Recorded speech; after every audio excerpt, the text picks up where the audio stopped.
Throughout the years, there have been few who have struck more fear into the hearts and minds of the people of Idalin than the one who was proclaimed in his time the Lord of Blood.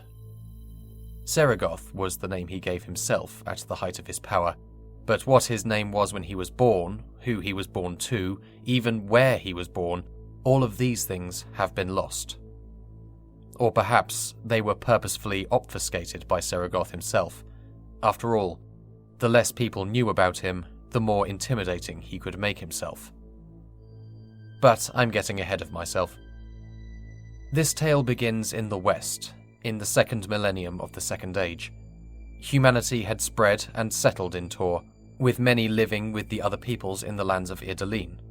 The western lands were among those claimed by the humans, and the twin nations that are now known as Sarnor and Eladia had risen to prominence, still ruled as one realm by the High King of the West, but not for much longer. In those days, the city of Vaipanakra was the crown jewel of the Eladian nation. Its position on the banks of the river Hethruin made it an ideal trading post, and merchants from Eladia, Sarnor, Kaltuvalt, and Ard Narasant would gather there in droves to trade goods from all across the continent. For many years, the city grew and prospered, growing from the emerald fields of eastern Eladia like a beautiful flower. The lords of the city became prosperous, powerful, and lazy. And such people are ever easy to manipulate. It was the year 1962 of the Second Age when a wise man came to the court of Lord Athvirka, who then ruled the city. He impressed the Lord and his council with his knowledge and wisdom, but most of all with his displays of magic. Surely, all thought at first, this was impossible, for the stranger was no elf. It must be some trick, they thought, some subtle illusion of sleight of hand and misdirection. But it was no trick. Conjuring, changing, and healing, all these things and more the stranger performed, even going so far as to heal the blindness of Lord Athvirka's mother. Before long, this stranger, who named himself Golorain, literally wise man of the wilds, had been drawn into the inner circle of the Lord of Vaipanakra, and his counsel was sought on nearly all matters, both personal and of the state. Soon the name of Golorain was spoken with almost the same reverence given to the city lord himself. It was Golorain who found a match for Athvirka's son and heir, Golorain who convinced the merchant barons to make investments that made them all very rich. And it was Golorain who, as a reward, was given charge of the city's treasury and grain silos. Then the years passed. Athvirka died and was succeeded by his son and heir, Shathsita, who had come to rely on Golorain even more than his father had. The city lord spent his days in luxury, leaving the actual governance to his trusted minister Golorain. People began whispering in the streets that it was Golorain who was truly the Lord of Vaipanakra, and soon these whispers became open talk. And why not, the people thought? Golorain feeds us and protects us, while Shathsita sits around doing nothing but grow fat on the fruits of our labour. And soon these talks turned to open hostility. And when the mob descended on the city lord's palace, they found it unguarded. For the soldiers were now fully in the pocket of Golorain, who, of course, had been guiding events in this direction from the beginning. They found Shathsita alone in his palace, abandoned by even his family. He was stripped of his position and cast from the palace, and the people then proclaimed Golorain as the new city lord. And there was much celebration in Vaipanakra. The feasting and drinking went on for many days. And then there was silence. The merchants and travellers who came to the gates of Vaipanakra found them closed and barred, and no answer came from inside the city. Unease gripped the countryside as days turned to weeks, and then to months, and still not a sound was heard from Vaipanakra. Until the day when dark clouds began gathering above the city. So dense and dark they were that the sun was blocked out and an unnatural dark fell across eastern Eladia.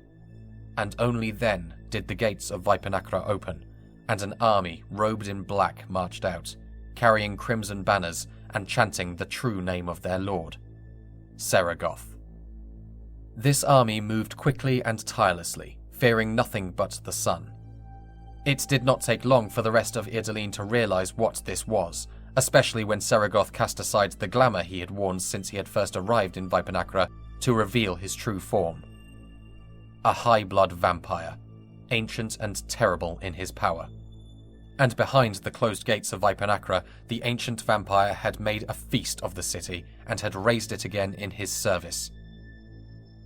The nobles who had best served him in life were made the high-blood generals of this new army, while the rest served as fledgling soldiers.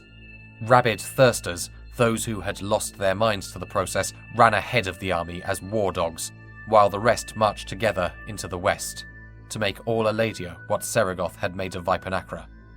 With every village, every town and every city they passed by, the numbers of Seregoth's army grew, as did the fear in the nation as news spread of the terrible vampiric army. Eventually they arrived at Caras Hirada, the seat of Aledia's High Lord, the capital and beating heart of the nation. If they could take that city, Seregoth thought, then the rest of Aledia would be disorganized and divided, ripe for the taking. And so the vampire army lay siege to Caras Hirada, encircling the walled city, cutting it off completely from the outside world for many weeks. Seregoth believed all he would have to do was wait for their supplies to run out. He and his army could wait for the humans to starve, and it did become desperate inside the city. But Seregoth had not reckoned on the dwarves of Angzal. In those days, the humans who would come to be known as Aledians were not as close in bond with the elves of the East as they would come to be in later years. But the dwarves had seen in the new arrived humans kindred spirits who shared their love of building, innovation, and crafting, and there was great friendship between the two peoples. The High Lord of Caras Hirada and the Karum of Angzal had been close friends for years. So when news finally reached the Valley of the Rainbows of what had happened, the Karum quickly mobilized a force and went to the aid of his friend. But more than that, they sent word south to the Empty Mountain, calling on the aid of the dwarves of Keltuvult. And back then, there was no more formidable fighting force than the Keltu dwarves. Their armor was thick, their weapons honed to the keenest edges, and they were trained and disciplined. I would have been interested to see Seregoth's reaction when he looked to the east, to see a horde of angry dwarves descending on his undead army, riding the Tarek goats that the dwarves preferred for their mounts.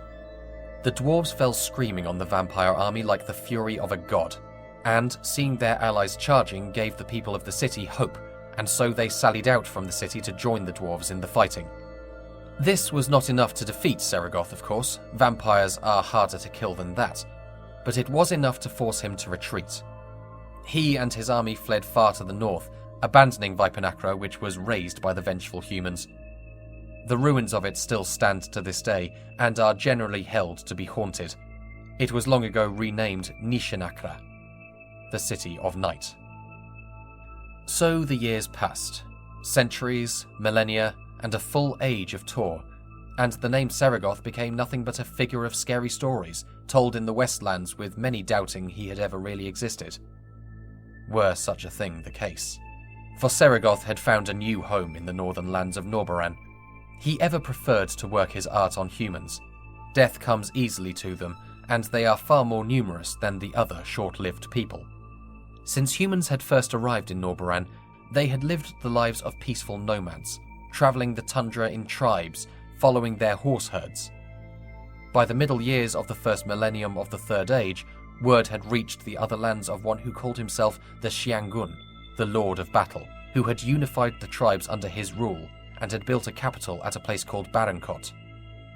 None paid this much mind until the elven mages reached out to the light of Calaborn, the western lighthouse, and found it missing. It was then that the first seeds of fear began to take root in the hearts of the people of Idalene. And that fear began to sprout when, in the year 1353 of the Third Age, Norboran closed its borders, allowing no trade or travellers in or out. But nothing happened. At least, not right away. For 200 years the north was quiet. Then that quiet was broken as with a war cry that shook the very air, a horde of Unakai warriors rode out from Norboran under a veil of black clouds. This new vampiric army was larger and far more terrible than the one that had come before it. The Unakai warriors of Norburan were trained from birth in the mounted spear, bow and sword, and with the taint of vampirism making them faster and stronger, they were almost unstoppable. Within 2 years, the army had advanced all the way to the disputed lands, leaving a trail of death and destruction in their path. Those who fell under Seregoth's rule were either turned to swell the size of his army or else enslaved to his bidding. When they reached Nan Anhui, however, they were finally stopped by an alliance of Sarnor and Aledia.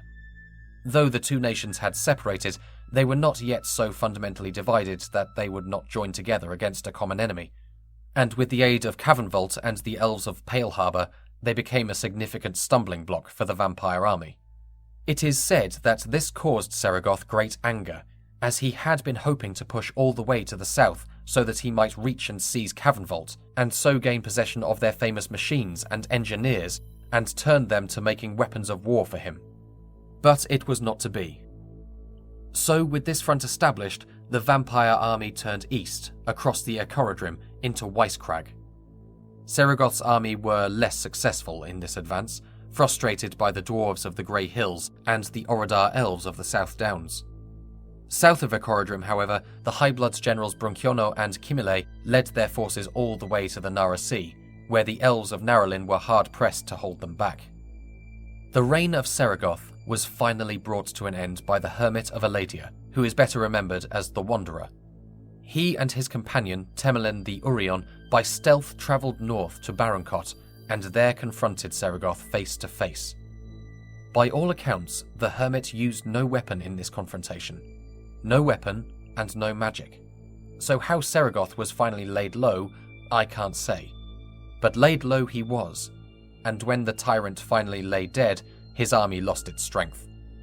They were so bound to their master, the highest of them, that when he was killed, they lost their guiding force.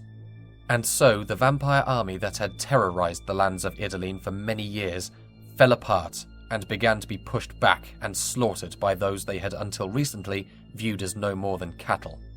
To the north, the Hermit and Temelin found the lighthouse Caliborn shrouded by some strange power that contained the light of the Fae and stopped it reaching the mortal realm. This was why the mages had felt their magic weakening.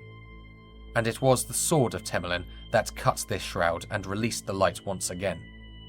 Vampires would continue to cause problems in Toor, but none ever again reached the height and majesty of Seregoth.